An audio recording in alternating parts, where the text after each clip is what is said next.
오늘 하나님께서 우리에게 주시는 말씀은 구약성경 룻기 4장 9절부터 22절까지 말씀입니다. 룻기 4장 9절부터 22절까지 말씀을 우리가 한 목소리로 읽겠습니다. 시작. 보아스가 장로들과 모든 백성에게 이르되 내가 엘리멜렉과 기련과 말론에게 있던 모든 것을 나오미의 손에서 산 이래 너희가 오늘 증인이 되었고, 또 말론의 아내 모압 여인 룻을 사서 나의 아내로 맞이하고 그 죽은 자의 기업을 그의 이름으로 세워 그의 이름이 그의 형제 중과 그곳 성문에서 끊어지지 아니하게 하매 너희가 오늘 증인이 되었느니라 하니, 성문에 있는 모든 백성과 장로들이 이르되 우리가 증인이 되나니 여호와께서 내 집에 들어가는 여인으로 이스라엘의 집을 세운 라헬과 레아 두 사람과 같게 하시고 내가 에브라데서 유력하고 베들레헴에서 유명하게 하시기를 원하며, 여호와께서 이 젊은 여자로 말미암아 내게 상속자를 주사 내 집이 다말이 유다에게 낳아준 베레스의 집과 같게 하시기를 원하노라 하니라. 이에 보아스가 룻을 맞이하여 아내로 삼고 그에게 들어갔더니 여호와께서 그에게 임신하게 하심으로 그가 아들을 낳은지라. 여인들이 나오미에게 이르되 찬송할지로다, 여호와께서 오늘 내게 기업 물을 자가 없게 하지 아니하셨도다. 이 아이의 이름이 이스라엘 중에 유명하게 되기를 원하노라. 이는 내 생명의 회복자이며 내 노년의 봉양자라. 곧 너를 사랑하며 7 아들보다 귀한 며느리가 낳은 자로다 하니라. 나오미가 아기를 받아 품에 품고 그의 양육자가 되니 그의 이웃 여인들이 그에게 이름을 지어주되 나오미에게 아들이 태어났다 하여 그의 이름을 오벳이라 하였는데, 그는 다윗의 아버지인 이새의 아버지였더라. 베레스의 계보는 이러하니라. 베레스는 헤스론을 낳고 헤스론은 람을 낳았고 람은 암미나답을 낳았고 암미나답은 나손을 낳았고 나손은 살몬을 낳았고 살몬은 보아스를 낳았고 보아스는 오벳을 낳았고 오벳은 이새를 낳고 이새는 다윗을 낳았더라. 아멘. 아버지 하나님, 오늘도 말씀의 그늘 안에 찾아왔습니다. 주님께서 친히 말씀하여 주시고 그 말씀이 오늘을 살아가는 나에게 주시는 하나님의 메시지로 듣게 하여 주옵소서. 예수님의 이름으로 기도합니다. 아멘.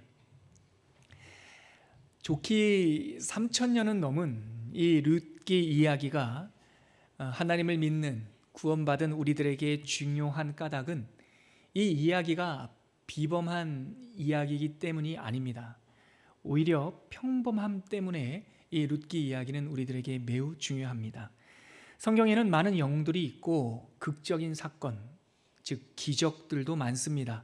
하지만 룻기는 이러한 놀라운 사건들과 달리 아주 조용하고 사적인 공간 속에서 평범한 사람들의 삶에 흐르는 그 하나님의 사랑과 구원, 섭리의 축복에 관한 원리를 이야기해주고 있습니다.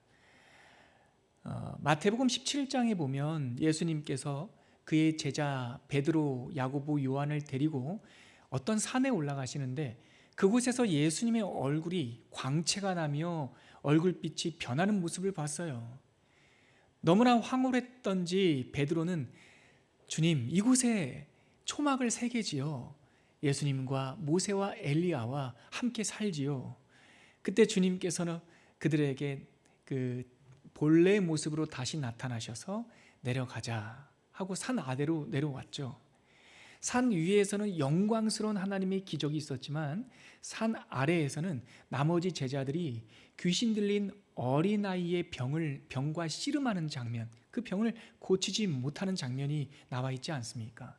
사실 하나님의 사건은 산 위에서만 일어나는 것이 아니라 우리가 살고 있는 평범한 일상 속에서 그 말씀이 말씀되어져야 하는 거죠. 씨름하는 제자들에게 주님께서 하신 말씀은 참 의미 있습니다. 믿음이 적은 자들아. 그들이 씨름하고 있는 것은 귀신 들린 아이, 그 질병 문제가 아니라 믿음 문제였던 거죠. 그런 의미에서 룻기는 우리들에게 산 위의 이야기가 아니라 산 아래의 이야기를 우리들에게 들려주고 있고, 그래서 그런지 놀랍게 많은 사람들은 룻기를 읽으면서 마치 자기 자신의 이야기를 읽는 듯하다라고 고백을 합니다. 3000년 전 이야기예요. 배경은 이스라엘이에요. 근데 이게 어떻게 우리 이야기가 되겠습니까?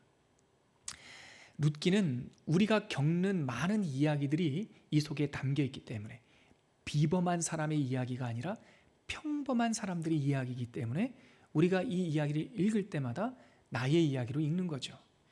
그렇습니다. 룻기는요, 놀라운 기적이 일어나는 산꼭대기의 경험이 아니라 매우 사적이고 아늑하고, 제가 이 원고를 쓸 때 제 머릿속에 이런 그림이 그려졌어요.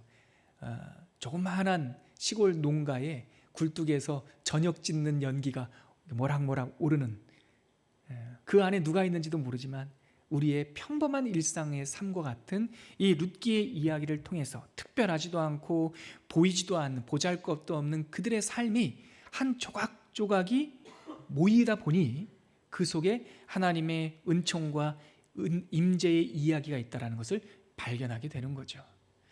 이제서야 하는 말이지만 여러분, 모압 여인 룻이, 우리가 4주 전에요, 벌써 한 달도 더 됐네요, 1월 첫 주에 이 룻기를 읽을 때 이 룻이, 모압 여인 룻이 시어머니 나오미와 함께 보리 추수할 때에 베들레헴으로 돌아왔지 않습니까? 그때 누가 그 여인을 주목했겠습니까? 특별히 보리 추수 기간은 그 베들레헴 동네 자체가 시끌시끌하고 분주할 때예요. 그 분주할 때 이 무명의 여인, 모압 여인을 바라본 사람이 누가 있겠어요? 그리고 그 젊은 과부가 밭에서 이삭을 주울 때 누가 이 여인에게 하나님의 사건이 지금 시작되고 있는 줄 알았겠습니까? 아무도 몰랐을 겁니다. 심지어 본인도 그런 기대조차 못했을 겁니다. 제가 목사로서의 소명을 받고 이 길을 걸어오는데 저에게는 두 번의 그 소명의 변화 단계가 있었습니다. 하나님에 대한 사랑이 깊어져서 하나님을 위해 살고 싶다라고 어릴 적 17살, 18살 때 소명을 받을 때는 저는 교수가 되고 싶었어요. 신학교 교수가 되는 것이 내 길이겠거니 제가 생각했습니다. 왜냐하면 우리 집안에는 목사님도 안 계시고 제가 첫 믿음이었고, 누가 어떻게 목사의 길을 살아야 되는지에 대한 그 지표도 없었기 때문에 저는 목사의 길은 상상도 할 수 없었고, 단지 그러면 신학교에 가서 신학을 가르치는 교수가 돼야겠다. 나중에 하나님께서 저에게 두 번째 부르시면서 교수가 아니라 지역교회의 목사로 부른다라고 하는 울림을 주셨어요. 그때 전 다급했죠. 목사 안수를 얼마 안 남고 있던 때였거든요. 그때 하나님께서 저에게 만나게 해주신 분이 유진 피터슨이라고 하는 목사님입니다.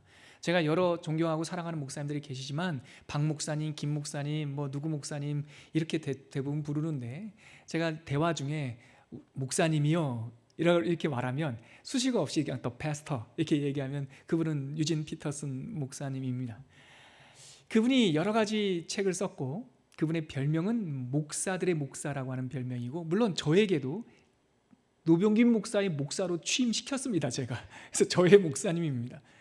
근데 그분이 여러 책을 썼는데 저는 가장 감동적으로 와닿았던 대목이 있습니다. 수많은 책이 아니라 그분의 자서전, 우리 한국말로 번역된 책은 유진 피터슨이라고 번역된 책이고, 그 책의 원래 제목, 목사님이 그 글을 쓰실 때는 The Pastor, 목사라고 하는 제목으로 그 책을 쓰셨어요. 그 책에 나오는 한 대목이 저에게 큰 울림과 목사의 길을 걸어갈 수 있는 힘을 줬어요. 목사님이 이렇게 유명하고 많은 사람들에게 영향력을 주고 평생 메시지라고 하는 성경을 번역하신 이 목사님이 목사의 길을 걸어간 동기가 뭘까? 제 생각에는 믿음이 좋은 어머님이 기도하고, 그리고 3대 4대에 걸쳐서 공로가 쌓여서 목사가 되지 않았을까?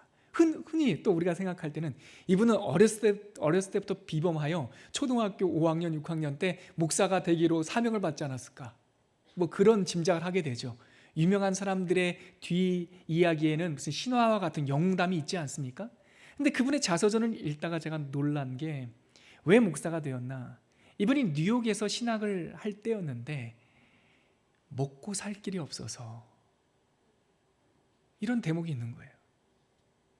하나님에 대한 사랑은 있고 소명에 대한 그 부르심은 있지만 그 분주한 대도시 뉴욕 한가운데서, 뉴욕 신학교에서 공부를 하는데 하루 종일 아르바이트를 해도 공부를 이어갈 수 있을 정도로 이 양쪽 주머니에 뭐가 채워지지 않더라는 거예요.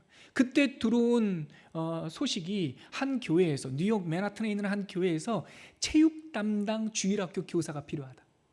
그 이야기를 듣고 첫 사역을 시작한 거예요. 이 많은 목사님들이 존경하는 목사님의 첫 사역이 대단한 사명이나 놀라운 결단과 신비적 기적이 아니라 먹고 살기 위해서. 그 말이 저에게 낙심이 된 것이 아니라 저에게 위로와 힘을 줬습니다. 여러분, 그렇습니다. 우리가 시작하는 동기는 그렇게 위대한 사건들은 별로 없습니다. 때로는 미련한 결정, 때로는 어쩔 수 없는 선택, 어떤 경우에는 이 육신의 연약함 때문에 먹고 살기 위해서 시작된 그 길을 하나님께서 목사의 길로 역전시켜 주신 것이죠. 바로 이 하나님이 계시기 때문에 이렇게 부족하고 연약한 이 노병균이라는 사람도 이 길을 걸어갈 수 있는 거죠. 룻이 대단한 결단과 계획과 작정을 가지고 보아스의 밭에 간 게 아니었다고요. 룻은 그저 먹고 살 길이 없어서 파산한 그 두 과부가 어디 가서 빌어먹을 수가 없어서 그 추수 때에 이삭을 주우러 갔는데 하나님께서 그 우연히 인도한 그 밭이 마침 보아스의 밭으로 인도하셨고, 우연 속에 감춰진 하나님의 이끄심을 따라 룻이 지난 시간을 걸어왔던 거죠. 그러나 지난 시간 우리는 그저 이삭을 줍고 일을 하고 밥을 짓고 했던 그 평범한 시간, 룻에게 있어서는 딱 7주가 지나는 동안에 이 룻이라고 하는 메마른 가지에서 새순이 돋듯이 이 룻과 나오미, 이 인생의 막장에 있던 이 두 여인이 바닥을 치고 올라오는 역전이 일어난 겁니다.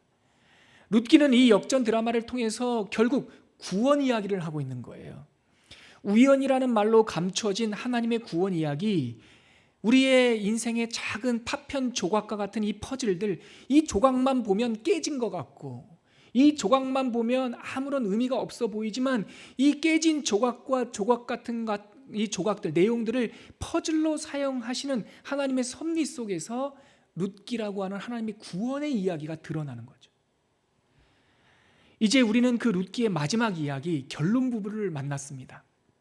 그리고 방금 우리가 함께 읽었듯이 벼랑 끝에 서 있던 과부 룻은 베들레헴의 유력자인 보아스의 부인이 되었습니다. 많은 사람들은 이 룻기, 짧은 이야기를 갈무리하는 결론을 한 구절로 뽑자면 무엇이냐? 많은 사람들은 룻기 4장 13절이 이 룻기의 결론이라고 말합니다. 우리 4장 13절 한 번 더 읽어볼까요? 같이 읽겠습니다. 시작. 이에 보아스가 룻을 맞이하여 아내로 삼고 그에게 들어갔더니 여호와께서 그에게 임신하게 하심으로 그가 아들을 낳은지라. 여러분, 이게 결론이랍니다. 그런데 이 결론은 지난주부터 제가 예고되었던 거고, 사실 이 결론은 굉장히 밍숭밍숭합니다. 결국 결혼했다는 거 아닙니까? 결혼해서 아들을 낳았다는 거예요. 룻기는 시작부터 이 결론을 감추질 않아요. 물론 아무런 사전 정보 없이 룻기를 읽는 사람도 있겠지만 대부분의 사람들은 룻과 보아스가 결혼했다는 거 알고 읽어요. 그리고 1장부터 시작할 때 룻이 이삭을 주러 우연히 보아스의 밭에 이르렀을 때 하나님께서 마침 그 밭에 보아스를 인도한다라고 하는 그 2장 장면을 읽는 순간 웬만한 사람들은 이 둘 결혼하겠구만 다 알아요. 다시 말해 룻기는 이 구원이라고 하는 것, 이 결론을 예상하지 못하게 감춰두지 않는다고요. 룻기가 말하는 것은 이 결론이 아니라, 구원이라고 하는 결론이 아니라 과정을 들려주는 책이에요. 그래서 룻기는 이 구원이라는 결론만큼이나 그 과정이 중요해요. 룻기는 과정을 이야기해주고 있어요. 어떻게 파산한 젊은 과부, 이 이방 여인이 어떻게 현숙하고 사랑받는 신부가 될 수 있었는지를 우리에게 보여주는 것이 룻기예요. 역시 우리가 이 과정을 함께 따라가면서 우리를 하나님의 신부로 삼아주시는 구원 사건의 원리를 묵상할 수 있겠죠. 그럼 지금까지 룻기가 들려준 이 구원 이야기 과정의 알맹이들, 그 스텝스톤, 그 뭡니까? 이 징검다리들은 무엇입니까? 세 가지로 요약할 수 있을 것 같아요. 첫째, 룻기의 과정 이야기의 첫 번째는 헤세드라고 하는 하나님이 붙드시는 사랑. 이것이 룻기가 말해주는 구원에 이르는 첫 번째 과정이에요. 두 번째, 고엘이라고 하는 하나님께서 갚아주시는 대속 구원. 이 고엘이라고 하는 징검다리를 거쳐서 구원에 이르렀던 거예요. 끝으로 쉔, 이름이라고 말하는 하나님께서 회복하신 언약 분깃, 사랑, 헤세드, 구속, 고엘, 언약 분깃이라고 하는 이름, 쉔. 이것이 이 룻기가 오늘 우리가 읽은 4장의 구원에 이르는 스텝스톤이었고, 또 4장에 가면 우리가 읽었던 이 본문 안에는 이 세 가지 그동안의 구원의 과정이 다시 한번 반복되고 있어요. 그래서 우리가 읽은 본문을 보면 이 고엘과 사랑과 이름이 반복되고 있어요. 이 세 가지 이야기가 결론 부분에 담기면서 마치 이 구원이라고 하는 등불을 이 세 개의 이 나무가 삼각다리처럼 받치고 있듯이, 뭐 예전에 우리 뭐 대하 드라마, 역사 드라마 보면 이 마당에 등불이 있으면 다리 세 개로 등불을 받쳐놓지 않습니까? 그것처럼 구원이라고 하는 등불을 고엘, 헤세드, 이름, 이 세 가지의 다리가 딱 받치고 있는 모습이죠. 바라기는 오늘 우리가 이 룻기의 마지막 부분을 갈무리하면서 여기에 담긴 구원으로 인도하는 하나님의 섭리들을 다시 한번 살펴보고, 이 주제들이 우리 각자에게 주는 하나님의 메시지, 그 음성을 듣는 시간이 되기를 바랍니다. 그래야 룻기 이야기가 우리 이야기가 되는 거예요. 자, 먼저 오늘 본문 고엘, 오늘 본문은 고엘, 하나님께서 기업을 물으시는 것, 이 사건의 완성 장면으로 시작합니다. 우리 그 내용이 나와 있는 4장 9절부터 12절까지를 한 번 더 읽어볼까요? 이 4장 9절부터 12절까지 내용은 방금 말씀드렸던 세 가지 스텝스톤 중에 고엘에 대한 이야기입니다. 같이 읽을게요. 9절부터 12절까지의 내용입니다. 시작. 보아스가 장로들과 모든 백성에게 이르되 내가 엘리멜렉과 기럨과 말론에게 있던 모든 것을 나오미의 손에서 산 일에 너희가 오늘 증인이 되었고, 또 말론의 아내 모압 여인 룻을 사서 나의 아내로 맞이하고 그 죽은 자의 기업을 그의 이름으로 세워 그의 이름이 그의 형제 중과 그곳 성문에서 끊어지지 아니하게 하매 너희가 오늘 증인이 되었느니라 하니, 성문에 있는 모든 백성과 장로들이 이르되 우리가 증인이 되나니 여호와께서 내 집에 들어가는 여인으로 이스라엘의 집을 세운 라헬과 레아 두 사람과 같게 하시고 내가 에브라데서 유력하고 베들레헴에서 유명하게 하시기를 원하며, 여호와께서 이 젊은 여자로 말미암아 내게 상속자를 주사 내 집이 다말이 유다에게 낳아준 베레스의 집과 같게 하시기를 원하노라 하니라. 아멘. 우리가 읽은 이 네 절은요, 내용으로 보면 두 마디로 되어 있어요. 먼저 9절과 10절은 보아스가 증인을 요청하고 자기가 결단하니 이 결단의 증인이 되어 주십시오라고 하는 이야기고, 이어지는 11절과 12절은 그 증언을 들은 사람들이 오케이, 내가 증인이 되어 드리겠습니다 라고 하는 반응, 응답과, 그리고 그 보아스, 어려운 결단을 하는 보아스에게 축복하는 장면이 11절과 12절이에요. 무엇을 지금 보아스가 고백하고 결단하고 증인이 되어주기로 요청하고 있습니까? 여러분, 기업물을 우선권자가 있었죠. 그 사람이 신발을 던져버리면서 자기의 우선권을 포기했습니다. 보아스는 그가 던진 신발을 받아들고 성문 앞에 모인 장로들에게 지금 증인이 되어달라고 말하고 있는 거죠. 자기가 언약을 지키겠다고 하는 맹세를 하겠다는 겁니다. 무엇을 맹세했습니까? 첫째, 10절에 보면 말론의 아내 모압 여인 룻을 사겠다, 고엘하겠다라고 말합니다. 근데 이 부분이 조금 아주 예민하게 성경이 기록하고 있습니다. 룻을, 이 보아스가 맞이할 룻을 성경 4장 10절은 어떻게 표현하고 있다고요? 말론의 아내 모압 여인 룻이라고 말하고 있습니다. 모압 여인이라고 하는 이 룻을 수식하는 표현, 이 룻의 그 뭡니까? 그 근원, 그 오리진, 그의 그 혈족에 대한 설명은 1장에만 나와요. 그 다음부터는 어떻게 룻의 이름이 바뀌었습니까? 나오미의 며느리라고 바뀌었어요. 그런데 다시 4장에 와서는 이 여인이 모압 여인이라고 말하고 있어요. 이 여인은 가문이 좋은 여인이 아니었다는 거예요. 이 여인은 이방 여인이었다는 거예요. 그의 출신을, 그의 시작을 부끄럽게 감추지 않아요. 그리고 또 하나 놀라운 것은 룻을 뭐라고 표현합니까? 말론의 아내라고 표현해요. 말론이라는 이 이름도 1장에 등장하고 그 중간에 나오지 않습니다. 잊혀진 이름이에요. 모압 여인 룻의 원래 남편이 말론이었다는 것조차도 감추지 않습니다. 그리고 또 어떤 것을 맹세하고 있습니까? 그 죽은 자의 기업을 그 죽은 자의 이름으로 세우겠다고 말합니다. 죽은 자가 누굽니까? 말론이에요. 말론. 이것을 포기한 거 아닙니까? 이것을 듣고 그 무명한 우선권자가 나는 못하겠다고, 그의 이름으로 가문을 세울 수는 없다고 포기한 거 아닙니까?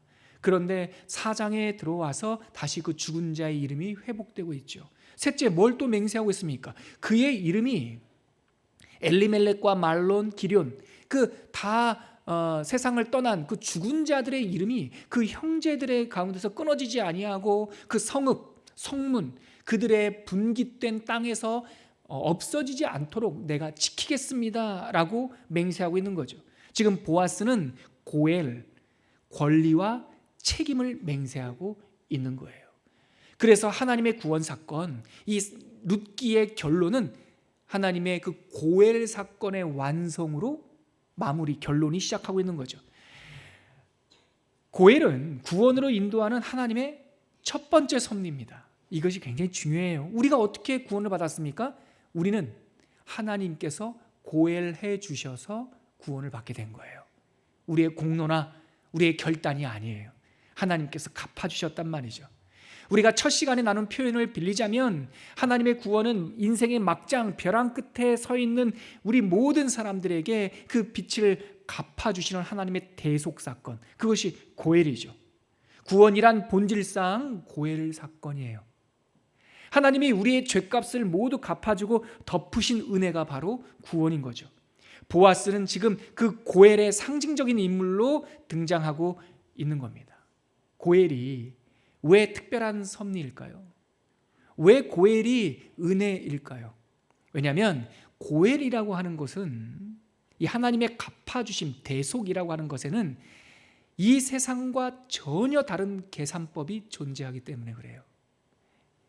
여러분, 뭐라고 말한다 해도요, 자원봉사, 철학, 무슨 여러 가지 종교의 이야기, 무엇으로 수식한다 하더라도요, 세상은 본질상 계산적입니다. 그리고 그 계산 가운데, 세상의 계산법 가운데 변하지 않는 항수, 그것은 나입니다. 나.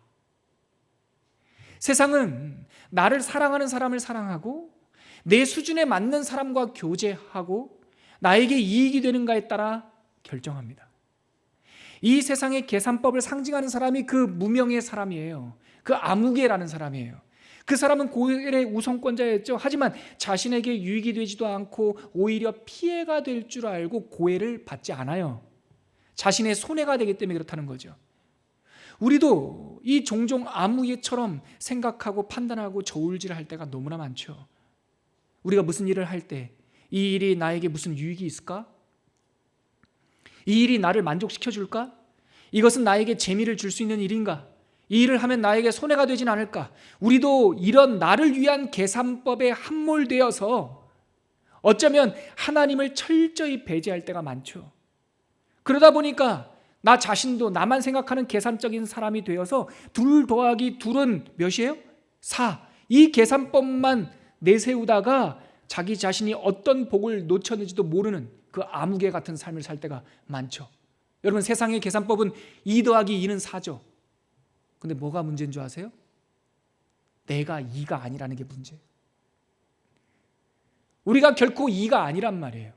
성경에서 말하는 룻과 나오미의 이야기는 그들이 파산한 사람이라는 거예요. 파산한 정도가 아니라 남편과 그 시아버지를 다 잃어버리고 상속자까지 잃어버린 마이너스, 그냥 2가 아니라 마이너스 2라는 거예요. 마이너스 2라는 사람들이 계속 다니면 어떻게 되죠? 마이너스를 만들어요. 그래서 제가 교회에서 구원의 기쁨이 없고 구원의 감격이 없고 내가 하나님에 대한 믿음 고백이 없으면 일하지 말라고 하시는 권면하는 이유가 그겁니다. 내가 구원 하나님으로부터 고해를 받지 않은 상태에서 계속 일하면 가는 곳마다 문제를 일으킵니다.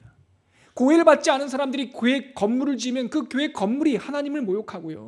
고해를 받지 않은 사람들이 선교를 하면요, 여기서 갑질 못하던 사람들이 해외 나가서 갑질하고 막 그래요. 문제는 내가 이가 아니라는 거예요. 다닐 때마다 문제를 일으키는 거예요. 그래서 우리에게는 고해이 필요해요. 갚아주는 게 필요해요. 근데 그 고해를 완성하신 분이 누굽니까? 룻기에서는 보아스지만 성경 전체 이야기에서 고해를 완성하신 분이 누굽니까? 예수 그리스도예요. 예수 그리스도께서는 우리가 헤아릴 수 없는 높은 곳에 계신 분인데 그가 낮아져서 2 더하기 2는 4, 이 인생, 세상의 문법 속에 오신 것이 아니라 더 낮아져서 그 자신이 마이너스 2가 되신 거예요. 죽기까지 순종하신 거예요. 그래서 세상 사람들이 볼 때는 비난과 수치의 십자가가 우리와 똑같은 사망의 상징으로 그가 그 죄를 짊어지셨기에 십자가와 마이너스 2 된 죄인이 만나는 순간 역전극이 일어나는 거예요. 마이너스 2 곱하기 마이너스 2는 뭐가 돼요? 4가 되는 거예요. 드디어 십자가의 연산, 덧셈이 아니라 역전의 연산이 일어나는 것이죠. 여러분, 세상의 계산법에 함몰되어 있으면 고해를 모릅니다. 그러나 우리가 구원받았다고 하는 것은 고해의 계산법, 낮아짐의 계산법, 죽기까지 순종하신 예수 그리스도의 은혜의 연산이 일어나서 우리가 이 막장의 인생 가운데 역전이 일어난 거죠. 할렐루야. 그 예수님의 이야기 한번 읽어볼까요? 빌립보서 2장에 그 예수님의 이야기가 기록되어 있어요.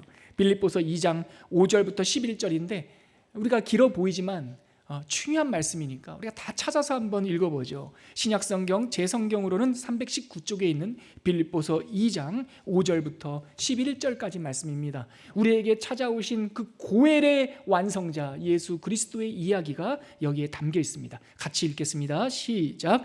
너희 안에 이 마음을 품으라. 곧 그리스도 예수의 마음이니 그는 근본 하나님의 본체시나 하나님과 동등됨을 취할 것으로 여기지 아니하시고 오히려 자기를 비워 종의 형체를 가지사 사람들과 같이 되셨고 사람의 모양으로 나타나사 자기를 낮추시고 죽기까지 복종하셨으니 곧 십자가의 죽으심이라. 지금 5절부터 8절까지는 우리 주 예수 그리스도께서 하늘의 영광을 버리고 이 땅에 낮아지신 그 예수 그리스도의 비하, 고헬의 발걸음을 이야기해 주고 있어요. 그리고 어디까지 낮아지셨습니까? 죄인 되어 십자가의 죽으심까지 낮아지신 거죠. 이제 역전이 9절서부터 일어납니다. 같이 9절부터 읽을게요. 시작. 이러므로 하나님이 그를 지극히 높여 모든 이름 위에 뛰어난 이름을 주사 하늘에 있는 자들과 땅에 있는 자들과 땅 아래에 있는 자들로 모든 무릎을 예수의 이름에 꿇게 하시고 모든 입으로 예수 그리스도를 주라 시인하여 하나님 아버지께 영광을 돌리게 하셨느니라. 아멘. 예수께서 낮아지심으로 우리 이 막장 인생의 마지막에 있는 우리들을 붙드시고 우리를 다시 비하의 자리에서 승귀의 자리로 높여주시는 이 반전, 그리하여 우리의 삶이, 우리의 인생이 하나님께 영광이 되는, 하나님의 신부가 되는 그 고헬 사건을 완성하셨다는 것이죠. 여러분, 이것이 바로 우리를 구원으로 인도하는 첫 번째 스텝입니다. 내가 파산한 자라는 것을 깨닫는 것, 내가 아무것도 할 수 없다는 걸 깨닫는 것, 누군가 갚아주셔야 된다는 것을 아는 것, 그래서 갚아주시는 예수 그리스도를 만나서 급진적 반전을 이룬 것, 이것이 바로 구원 사건입니다. 늘 실패한 오래된 세상의 계산법을 이제는 버리셔야 합니다. 2 더하기 2는 4, 이 계산법 버리셔야 돼요. 나만 아는 세상의 문법에서 자유하셔야 돼요. 여러분, 성경에 나오는 사람들의 이야기 우리가 잘 알고 있지 않습니까? 아간, 사울, 아나니아와 삽비라, 그리고 사도행전에 나오는 마술사 시몬, 이 사람들은 하나님의 이야기에 등장했지만 온통 자기밖에 몰랐어요. 자기 이익밖에 몰랐어요.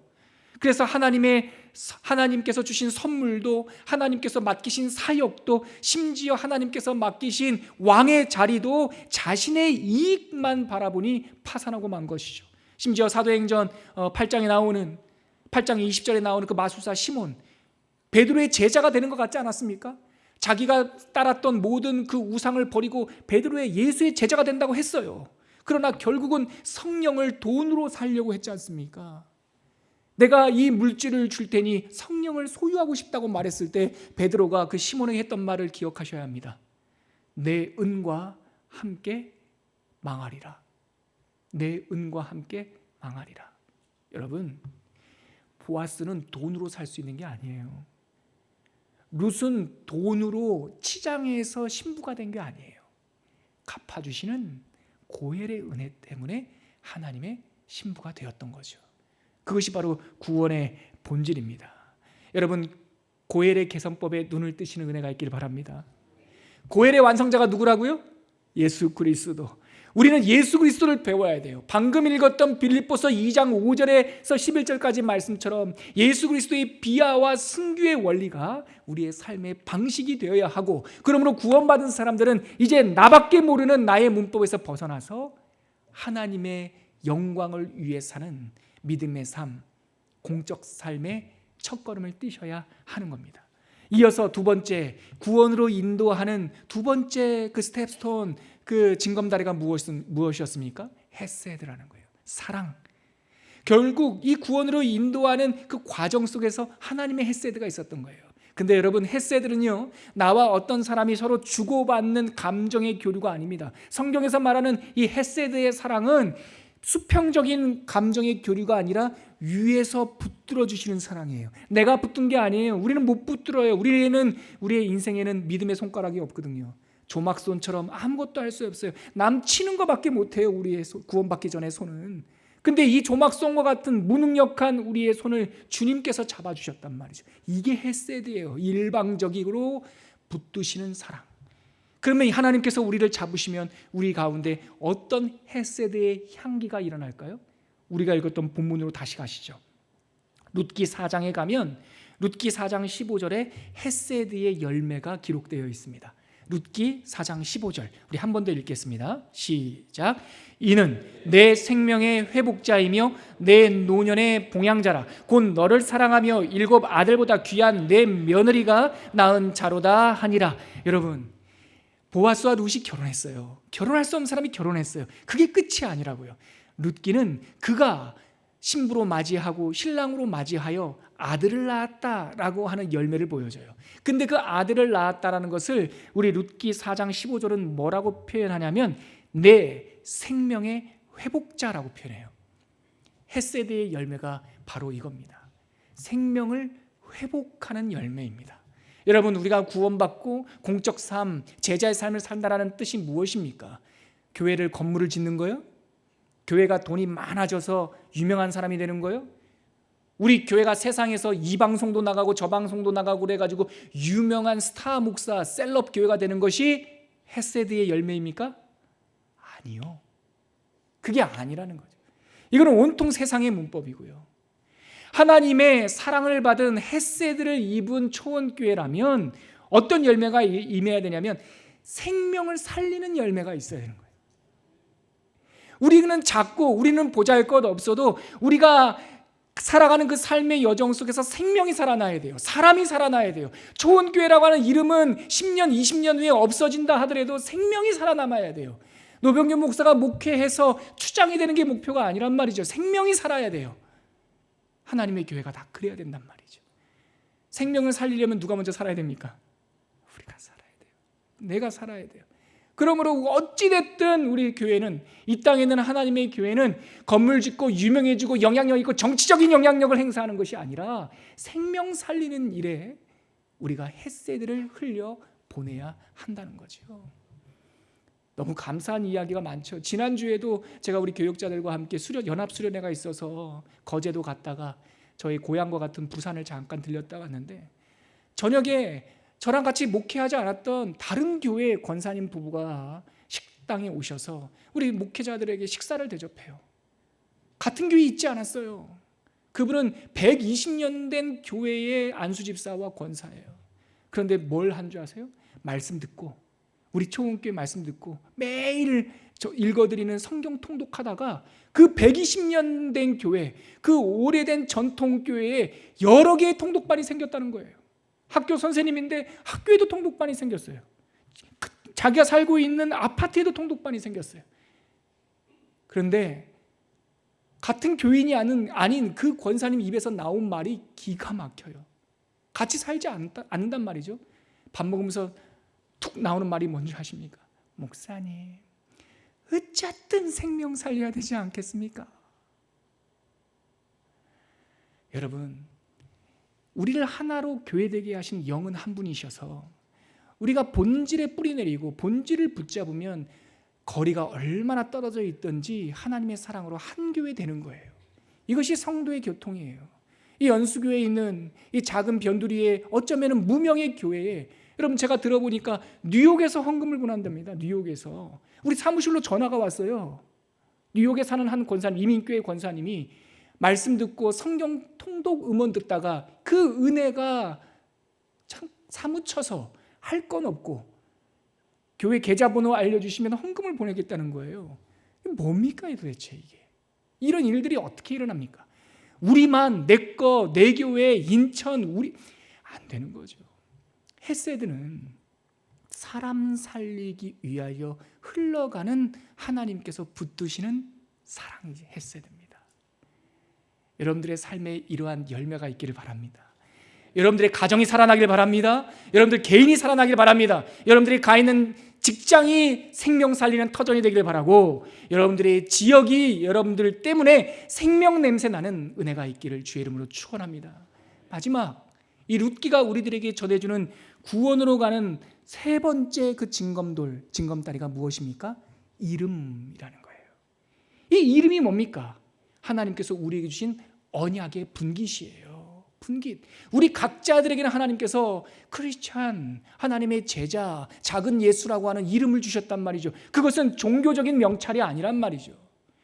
그 예수 그리스도, 그리스도인이라고 하는 이름 속에는 우리가 어떻게 살아야 되는지에 대한 사명, 언약의 분깃이 담겨 있단 말이죠. 저는 그렇게 확실히 믿습니다. 여기에 수백 명의 성도님들이 계시지만 소명은 각자고 분깃은 각자예요. 그러나 모든 구원받은 사람들에게는 하나님께서 주신 분깃이 있다고 저는 믿습니다. 다른 사람들과 경쟁하지 마시고 다른 사람들의 분깃과 그 비전에 기웃거리지 마시고 여러분들의 고유한 역사적 분깃을 찾으시길 바랍니다. 초원교회는 다른 교회 흉내내는 교회 아니에요. 다른 교회 될 수도 없고 돼서도 안 돼요. 초원교회는 초원교회 나름대로의 역사적 분깃이 있는 거죠. 룻기의 표현대로 말하면 우리는 우리의 이름이 있는 거예요. 그 이름을 이어갈 때 그 이름 속에 담긴 하나님의 언약이 성취가 된단 말이죠. 룻기는 그래서 맨 마지막에 족보로 맞춰요. 우리 그 족보 한번 다시 읽어볼까요? 18절부터 22절까지인데 4장 18절부터 22절 우리 족보 한번 같이 읽겠습니다. 시작. 베레스의 계보는 이러하니라. 베레스는 헤스론을 낳고 헤스론은 람을 낳았고 람은 암미나답을 낳았고 암미나답은 나손을 낳았고 나손은 살몬을 낳았고 살몬은 보아스를 낳았고 보아스는 오벳을 낳았고 오벳은 이새를 낳고 이새는 다윗을 낳았더라. 여러분 성경에 족보가 많이 등장합니다. 그러나 성경의 모든 족보는 이야기의 시작 부분에 등장합니다. 근데 룻기만은 이야기의 결론이 족보입니다. 왜 그렇습니까? 파산한 여인, 대가 끊어진 여인, 족보가 끊어진 여인들의 이야기로 시작됐기 때문에 이 족보가 끊어진 여인 가운데 하나님의 고엘과 헤세드가 임하자 그들의 족보가 연결되는 거예요. 그런데 이 족보의 내용 보십시오. 베레스가 누구입니까? 유다의 며느리 다말이 낳은 아들이 아닙니까? 세상적인 눈초리로 볼 때는 다말과 룻과의 그 생명 이어가는 이야기는 윤리적으로 보이지 않을 수도 있어요. 그러나 성경은 그 다말과 다윗의 이야기를 다말과 유다의 이야기를 감추지 않아요. 숨기지 않는다고요. 그저 그대로 보여줘요. 그리고 21절에 나오는 살몬, 이 살몬이라는 사람은 누구입니까? 여리고성 창기 라합의 남편입니다. 감출 법하죠. 그러나 감추지 않아요. 여러분 이름이라는 것이 그렇습니다. 이름이라고 하는 것은 몇몇 뛰어난 사람들의 우리가 추앙해야 될 이름만 있는 것이 아니라 우리 각자에게 주신 이름이 있어요. 우리가 살아온 연대가 있어요. 그 연대가 때로는 백정 박씨의 아들일지라도, 때로는 남의 집 마당을 쓸던 머슴의 손자일지라도, 우리가 살아온 그 이야기가 어디에 내놓을 수 없을 정도로 멋진 것이 아니다 할지라도 그 각자의 평범한 이름 속에 사명이 있음을 믿으시기를 바랍니다. 룻의 이야기, 룻의 족보 속에는 감추고 싶은 이야기가 가감없이 그대로 드러나면서 그 엉망진창인 인생들을 엮어서 하나님이 누구를 태어나게 하셨다고요? 다윗을 태어나게 하셨다. 왕이 없는, 화려한 영웅들은 있었지만 왕이 없던 사사시대에 전혀 화려하진 않지만 이스라엘의 왕이 태어나는 이야기로 마무리하고 있다. 그러면 이 족보는 누구의 이야기입니까? 다윗의 후손 중에 누가 태어나셨습니까? 우리 주 예수 그리스도. 그 예수 그리스도께서 십자가의 탯줄로 또한 누구를 잉태하시고 출생케 하셨습니까? 바로 우리들. 우리가 예수 그리스도의 십자가의 은혜로 인하여 태어난 예수 그리스도의 자손이라는 말이죠. 제가 일부 예배 때 이야기를 했더니 저희 딸아이가 일부 예배 드리는데 초등학교 이제 2학년 된 아이가 엄마한테 그랬답니다. 엄마, 그러면 나도 자손이야? 엄마가 그 철없는 아이가 두 손을 이렇게 쥐고, 여러분들이 다윗의 자손입니다. 예수 그리스도의 자손입니다. 그래서 제 성경에는 이 룻기 밑부분에 이렇게 여백이 있는데 제가 이 룻기를 마무리하면서 그 여백 밑에다가 노병균 이렇게 적었습니다. 우리가 바로 룻의 이야기의 주인공이고, 모압 여인 룻이 보아스의 아내가 되었다면 우리도 보아스와 같은 예수 그리스도의 신부가 될 수 있습니다. 그 길이 열렸습니다. 그래서 룻기의 이야기는 끝이 아니라 우리가 어떻게 구원받게 되었는가를 보여주는 구원의 시작 이야기입니다. 그래서 저는 룻기를 읽을 때마다 하나님께서 자기 손바닥에 우리 이름을 새겼다라고 하는 그 이사야 말씀이 떠오릅니다. 우리 그 구절 읽고 함께 기도할까요? 우리 이사야 한번 찾죠. 이사야 49장 16절과 17절에 이 룻기를 요약하는 하나님의 러브레터가 있습니다. 이사야 49장 16절과 17절, 제 성경책으로는 구약성경 1029쪽에 있는데요. 우리 같이 한번 룻기를 마무리하면서 우리 마음속에 이 말씀을, 이 러브레터를 새겼으면 좋겠습니다. 함께 읽겠습니다. 시작. 내가 너를 내 손바닥에 새겼고 너의 성벽이 항상 내 앞에 있나니 네 자녀들은 빨리 걸으며 너를 헐며 너를 황폐하게 하던 자들은 너를 떠나가리라. 할렐루야. 기도합시다. 이 시간 함께 기도할 때 하나님, 우리를 영접하여 주신 고엘의 은혜를 찬양합니다. 우리가 고엘의 계산법으로 살아가게 하시고 헷세대의 은혜를, 사랑을 붙잡게 하여 주시고 우리에게 회복된 이름, 그 언약의 분깃을 완성하고 성취하는 믿음의 발걸음들이 되게 하여 주시옵소서. 이렇게 결단하며 한번 기도하도록 하겠습니다. 기도합니다. 하나님 아버지, 은혜를 감사합니다. 하나님께서 우리들에게 룻기를 통하여서 갚아주신 고엘의 은혜를 알게 하여 주시고 붙들어주신 헷세드의 사랑을 알게 하여 주시고 우리 각자에게 주신 그 이름의 언약의 분깃을 깨닫게 하여 주시니 이제는 하나님 아버지, 세상에 떠돌아다니는 부유하는 인생이 아니라 하나님께 붙들린 인생으로 살아가게 하여 주시옵시고 하나님과 하나 되며 예수 그리스도의 신부된 삶으로 살아가게 하여 주시옵소서. 아버지 하나님, 모압 여인 룻과 같은 사람들이 우리들입니다. 룻이 보아스의 이불을 들며 주의 여종이오니 덮으소서 했던 그 말씀이 우리들의 기도입니다. 당신의 사랑과 은총의 날개로 우리를 덮어주시옵시고 당신의 신부로 삼아 주시옵시고 그 언약 분깃받은 사람들로서 어떻게 하든지 사람 살리는 일에 우리들의 인생이 사용될 수 있도록 우리를 입양하여 주시옵소서. 그렇게 해주실 주님을 찬양하며 예수 그리스도의 이름으로 기도합니다. 아멘.